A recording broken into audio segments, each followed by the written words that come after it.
de l'Afrique, recevez nos salutations comme d'habitude, depuis plusieurs pages et depuis plusieurs sources.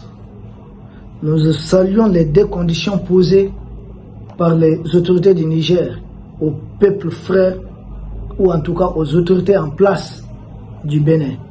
Parce que vous n'êtes pas sans savoir que le nouveau président du Bénin a effectué une tournée dans l'espace AES. Et il allait dans d'autres pays, évidemment, de l'espace CEDEAO, mais il a mis pied dans tous les 3 pays de l'espace AES. Le Niger, le Burkina et le Mali. Et partout, il a proposé de renouer le dialogue, de réchauffer les relations diplomatiques, de pouvoir à nouveau collaborer, travailler ensemble, main dans la main, de privilégier la coopération sud-sud. Il est venu dire de très belles paroles. Nous avons apprécié. Nous attendons maintenant la matérialisation de cela. Déjà, le Niger et le Bénin, puisque c'est de ça qu'il s'agit, c'est de cela qu'il est question, on avait mis en place une commission pour voir comment relancer tout ce qui est faisable. Parce que n'oubliez pas, l'actuel président du Bénin, Ouadani, a nommé l'ancien ambassadeur du Bénin en place au Niger comme son ministre de la Défense. Donc il y a une sorte de déclic, nous comprenons, mais la matérialisation de cela, le ministre Toumba s'est rendu au Bénin. Et c'est de ce voyage que nous avons appris les 2 conditions qui ont été fixées. Comme première condition, il s'agit d'un accord de défense et de sécurité entre les 2 pays. Accord de défense et de sécurité entre les 2 pays, mais qui doit avoir un principe intangible.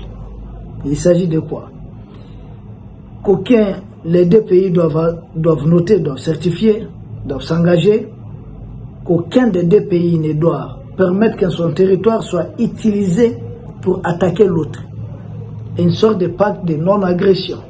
Et surtout ne pas permettre d'agression à partir d'un. Jusque-là, le Niger n'a jamais servi de base arrière pour attaquer le territoire béninois. C'est au temps de Patrice Talon. Les mercenaires de la junte française, tous ces hommes formés par la junte française dans le parc W, servaient à attaquer le Niger. Or, celui qui était en place comme ambassadeur au Niger est l'actuel ministre de la Défense du Bénin. Nous savons que l'actuel président, c'est l'homme de Patrice Talon. Ils ont fait 10 ans ensemble. Mais ça reste inhumain. C'est le Niger qui pose cette condition. Accord de défense, de sécurité, assorti de quoi? D'un principe clair. Personne ne doit prêter son territoire pour attaquer l'autre.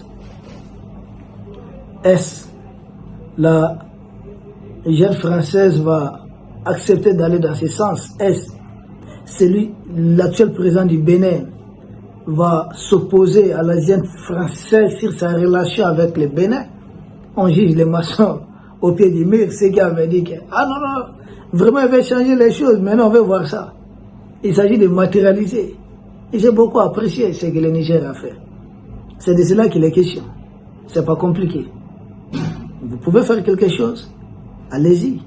Le terrain est là, engagez-vous. Est-ce qu'il va pouvoir le faire? Parce que changement d'homme n'est pas forcément changement de système. Patrice Talon a été changé. Il a été remplacé par quelqu'un qui n'a rien comme nom Talon. Ou Patrice, non. Mais est-ce qu'il va pouvoir maintenant dévier un peu du système qui est en place? Parce que ce système-là qui a permis qu'il soit président. Est-ce qu'il va aller à l'encontre de ce système? C'est à voir. Et d'ailleurs, j'ai beaucoup apprécié la 2e condition qui a été posée. La transparence. Dès qu'il y a un dispositif étranger de part et d'autre des frontières, il faut mettre en place, comment je vais appeler ça, un dispositif au niveau des services de renseignement pour vérifier ça de part et d'autre des frontières. C'est-à-dire qu'en français facile, que si jamais il y a une armée étrangère qui s'implante au Niger, non loin de la frontière avec le Bénin doit avoir légalement un œil sur ces dispositifs. Un œil sur ces dispositifs, ça c'est très normal. Et idem, si de l'autre côté, il y a une armée étrangère du côté de la frontière béninoise, à l'intérieur du territoire béninois, face à la frontière du Niger, permettre aux autorités du Niger de pouvoir surveiller, avoir un œil attentif sur ce qui se passe de l'autre côté. Donc ce n'est pas compliqué si on est sincère, si la sincérité y est. Si ce n'était pas pour endormir les gens. C'est pour que le gars est venu. Moi je dis non, on n'a pas de problème. On va juste poser certaines conditions. Si vous pouvez satisfaire à ces conditions-là, tant mieux. Maintenant, avec qui vous êtes amis, ça n'engage que vous. Ça n'engage que vous. Nous, ce qui nous intéresse, je vois certains souvent qui disent ouais, mais les Russes même vendent les armes aux Algériens. Je dis mais qu'est-ce que nous on a à faire avec ça? Les Russes sont des militaires ici. Donc, ils vendent aux armes aux Algériens pour attaquer leurs combattants. Comment les gens? Oui, d'accord. Mais ça ne dépend que de la Russie.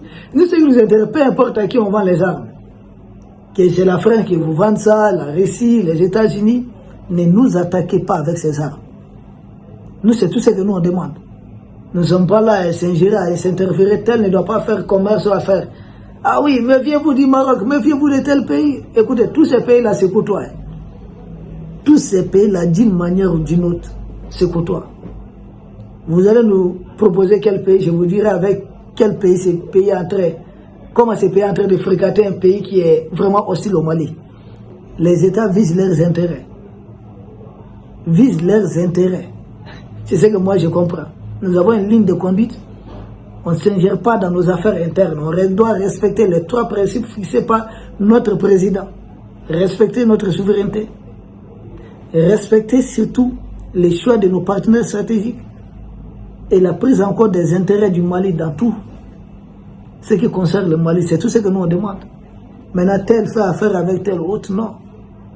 Donc les 2 conditions avancées par les autorités du Niger, nous les saluons. Premièrement, un accord de défense. Chacun doit s'engager à ne plus permettre que son territoire soit utilisé pour attaquer l'autre. Deuxièmement, mettre en place un dispositif, un mécanisme pouvant vérifier qu'aucun dispositif étranger ne soit déployé à l'intérieur de l'un des 2 pays pour déstabiliser l'autre. Ça, c'est quelque chose qui est salutaire, que nous apprécions à sa juste valeur. Et le dernier point qui s'ajoute aux 2 conditions que j'ai beaucoup appréciées, c'est la mise en place d'une cellule bilatérale. Vous savez à quoi va servir cette cellule? C'est au niveau des services de renseignement du Niger et du Bénin.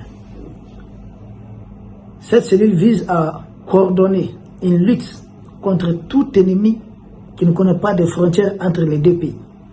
Parce que les terroristes du Génim, la réalité Al-Qaïda, manipulés par la jeune française, ne connaissent pas de frontières. Ils s'attaquent au Mali, au Burkina, au Niger, au Bénin, au Togo.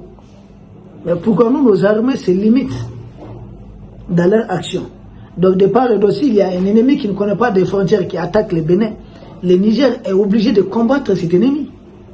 Et idem pour le Niger. S'il y a un ennemi qui attaque le Niger, le Bénin est obligé de combattre cet ennemi. Parce que si l'ennemi combat à la fois le Niger et le Bénin, l'ennemi ne connaît pas de frontières. Donc le Niger et le Bénin ne doivent pas aussi connaître des frontières pour traquer cet ennemi. Une façon de mettre à l'eau le pacte de non-agression que la jeune française fait signer avec certains pays africains, c'est-à-dire certains pays africains, et puis les terroristes d'Al-Qaïda du Génie. C'est pour contrecarrer aussi cette mesure. Nous avons beaucoup apprécié cette mesure. Une décision très salutaire. Les terroristes, quand ils ne connaissent pas de frontières, nos armées ne doivent pas aussi connaître de frontières. Pourquoi on ne s'accorde pas le droit de poursuite? Pourquoi? Si l'ennemi est commun, pourquoi l'autre va vouloir protéger l'ennemi? Il est l'ennemi aux yeux de tout le monde dans ce cas. Vous savez, tout ça, nous, Africains, on n'a pas de problème entre nous. Il y a quelqu'un qui est venu s'ingérer, se mettre entre nous là. C'est lui le problème. S'il a quitté même la CEDEAO, c'est ça dans nos discours. Parce que c'est la jeune française qui essaie de manipuler certaines structures. Les conditions sont bien posées. Maintenant, on verra.